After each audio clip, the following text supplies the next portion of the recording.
La metafora è servita su un piatto d'argento, facile facile. Se fossimo a teatro sarebbero le baruffe chiozzotte. Il problema è che sì, siamo proprio a teatro, ma la polemica infuocata vede protagonista un comico e il presidente dello stabile del Veneto.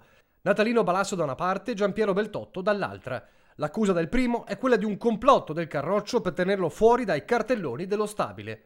Casus belli, un'intervista sul Gazzettino nella quale Beltotto farebbe capire che la PS La bancarotta di Vitaliano Trevisan, tratta da Goldoni e con Balasso in scena, non sia in programma perché se non ti piace casa mia, a casa mia non ci vieni.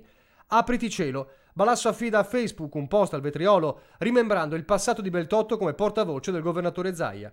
Notate che a questi qua della Lega, scrive, non gliene frega di dire a tutti che si sono impossessati dello stabile del Veneto e che hanno fatto un editto per non farmi lavorare nelle strutture pubbliche del Veneto. E ancora, la vostra idea politica del quasi tutto mio, così bene messa in pratica da Galan, non ha nulla a che fare con l'amministrazione delle cose pubbliche. Il teatro stabile, Beltotto, non è casa tua, conclude il comico. Una polemica rilanciata dal consigliere regionale del Movimento 5 Stelle Jacopo Berti. La replica del diretto interessato arriva subito ed è durissima. Che Balasso è un bugiardo che parte da premesse sbagliate e induce nella tentazione di sbagliare anche validissimi consiglieri regionali. Qui non c'è nessun leghista, e se ci sono leghisti che votano leghista bene, come se ci sono quelli di sinistra che votano di sinistra bene, questo è un posto libero.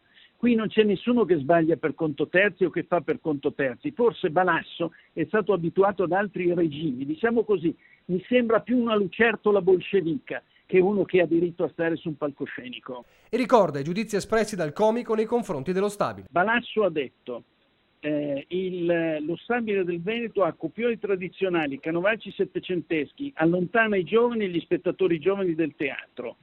E ha continuato, che ne sarà di questi professionisti altrettanto giovani? Cazzi loro, questo lo dice Balasso, non io. E quando ci hanno declassato ha detto il teatro è l'ultima cosa che interessa, la struttura dello stabile non ha bisogno di 150 dipendenti, non sono 150, di cui nessuno è artisti, è solo politica. Facciamo così, se uno pensa così perché vuole venire nel mio teatro? Scusate, nel mio teatro vuol dire nel teatro di tutti, perché, lo ricordo, io sono solo un gestore. Una polemica ben lungi dall'essere conclusa e al Balasso che consiglia a Beltotto di aprire la prosa con il direttore del giornale Sallustio con Giorgia Meloni, il numero uno dello stabile fa capire che la frattura è insanabile. Quante chance di rivedere Balasso in cartellone in futuro? Con me presidente mai.